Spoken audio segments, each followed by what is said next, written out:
Welcome to Roman military equipment.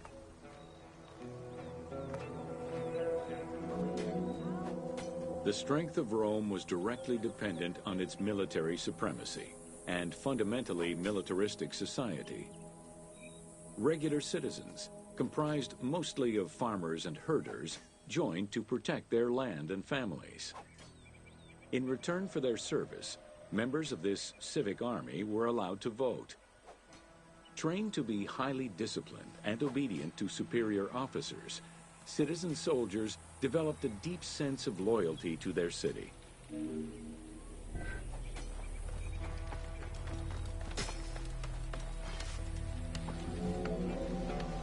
The quality of the armor of a Roman foot soldier was intrinsically linked to his social status and wealth. Chainmail was the most commonly used type of armor. Scale armor, made famous in today's media, came into use after Caesar's time. Foot soldiers carried large and oblong shields, while the cavalry used smaller ones of Greek origin. Soldiers were expected to carry their own kit, including the tools required for the construction of forts and tents.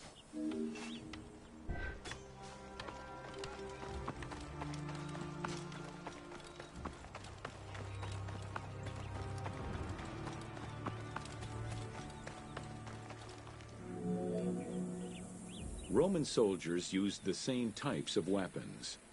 The stomach and face were the most targeted parts of the body. As such, a legionary was equipped with two close combat weapons, a dagger and a short sword, known as a gladius.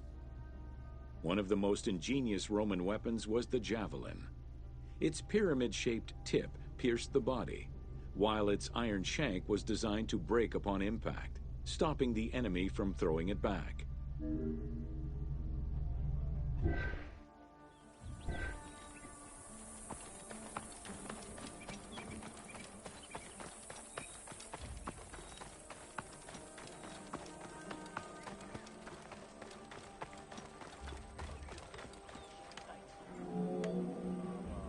During their conquests, the Romans regularly transformed enemy technologies to add to their own formidable arsenal. After capturing a Carthaginian vessel, the Romans adopted its better features and constructed a superior fleet of ships. Adapting heavy artillery designs from Greek models aided the Romans in building catapults and ballistae. The latter became an iconic symbol of Roman warfare.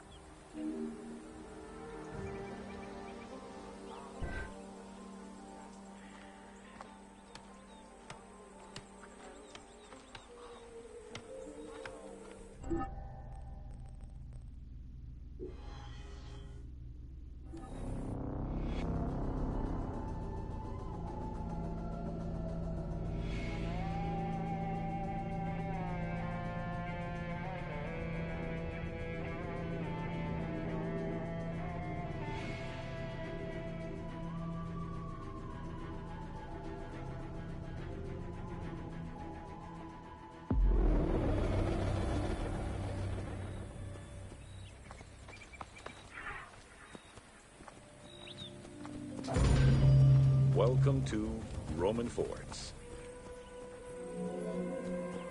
The size of a Roman military camp, known as a castrum, varied significantly depending on how many soldiers it needed to accommodate. However, they all shared common characteristics in design and construction, such as this fort before you, located in Cape Chersonesos.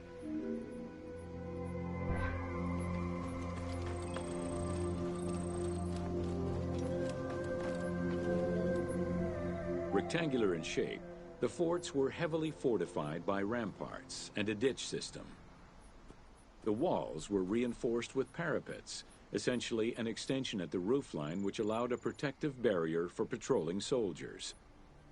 Depending on the availability of materials, some forts were built with stone, timbers, stacked turf, and particularly in the eastern part of the empire, baked brick.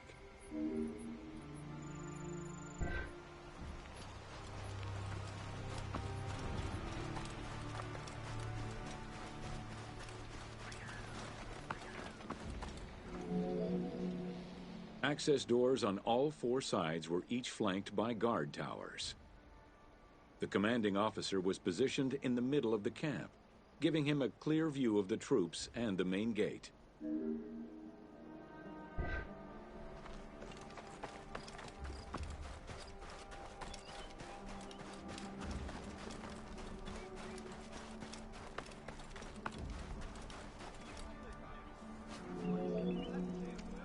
Along with sleeping barracks for the soldiers, the fort also had a granary that was expected to hold rations for a year or longer. To ensure the health of the soldiers, every camp was equipped with medical staff and a hospital.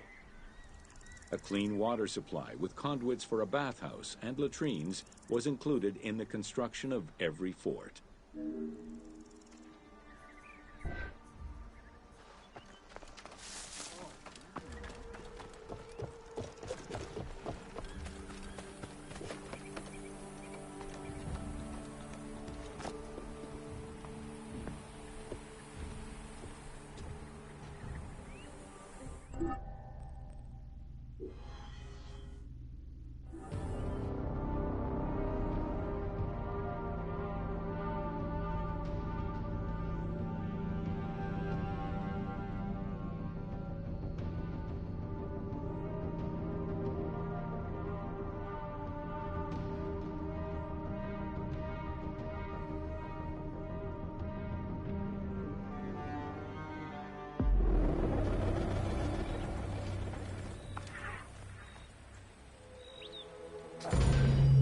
Welcome to the Forts of Cyrenaica.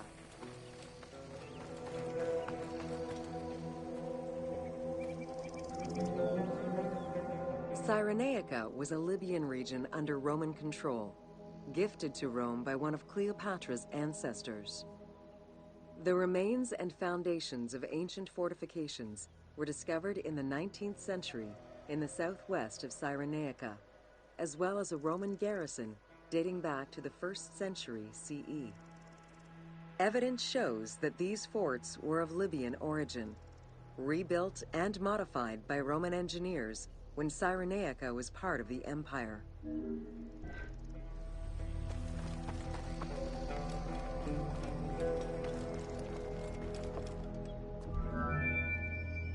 Stone was the most commonly used material to build forts in Egypt and Cyrenaica. Though no real proof of a fortress similar to the one before you has been uncovered in that region, the team chose to add it as a worthy and awe-inspiring end-of-game challenge for the player.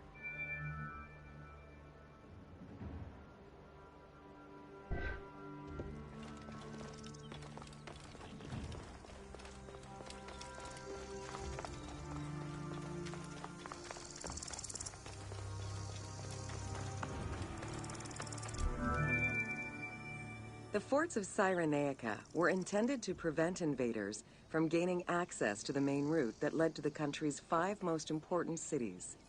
These forts were built close to coastal plains and deserts for added defense. 3 of these cities were recreated by the team: Balagrae, Apollonia, and Cyrene. Had it existed, the fort before you would have protected the road leading to Balagrae.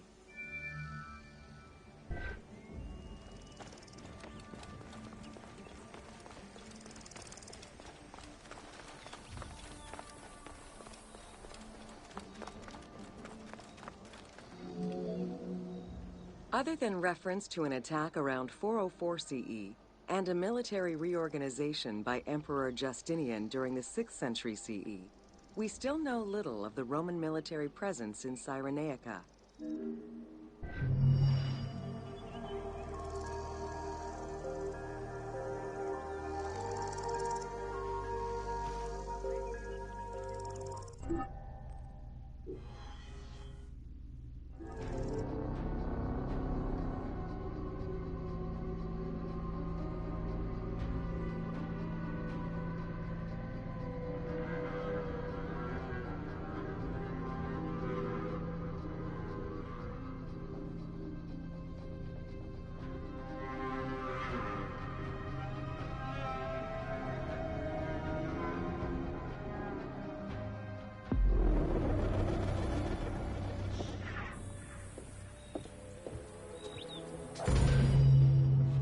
Welcome to Roman Aqueducts. Water management was taken seriously by the Romans. Cyrenaica benefited greatly from Roman administration with the construction of aqueducts and canals. The source of water varied depending on the location. Many aqueducts were built at the foot of the mountains, offering greater flow from the melting snow.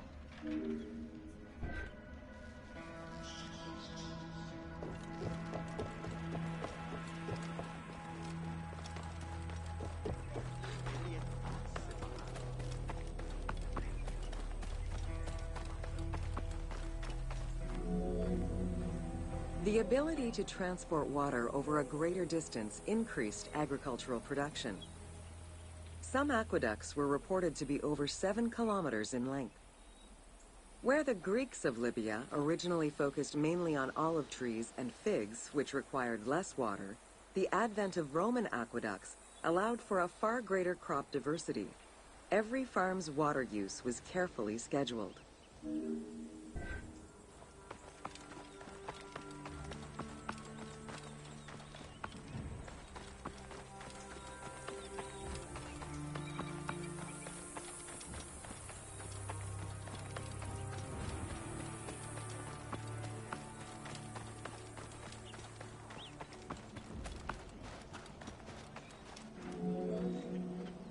The engineering methods used to create aqueducts were constantly reviewed, with a clear focus on exploiting the local environment.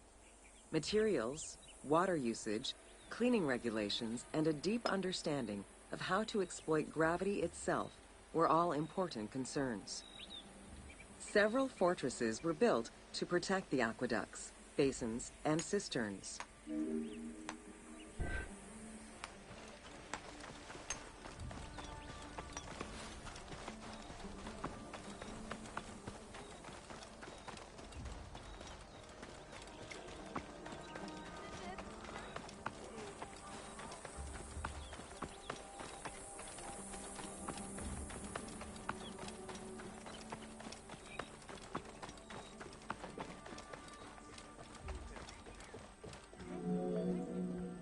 Additional water was collected with wells and cisterns, but aqueducts were the main supply of fresh water. The water was distributed based on the collective needs of the city before the private needs of an individual.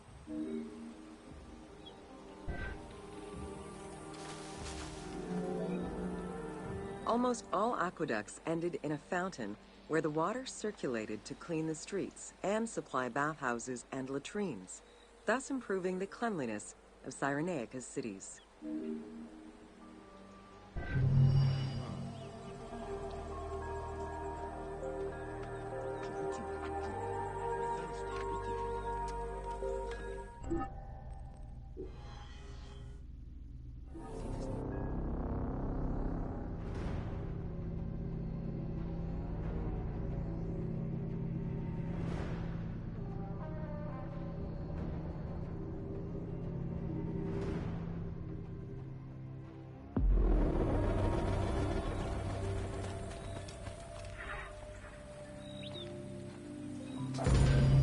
Welcome to Crucifixion. In terms of the severity of Roman justice, crucifixion was at the top of the list of corporal punishment, followed by death by fire and decapitation. The upper class considered crucifixion unworthy of their position. Those lucky enough to have Roman citizenship were also exempt from such treatment.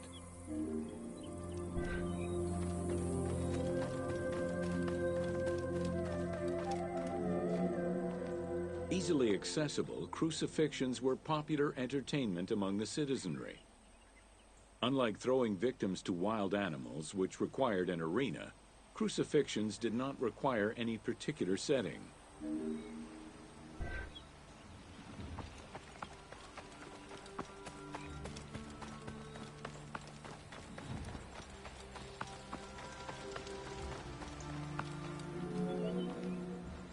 Those subjected to crucifixion were almost always slaves, traitors, and lower-class citizens. Roman deserters were crucified because the betrayal of the soldiers was perceived as endangering the lives of Roman citizens.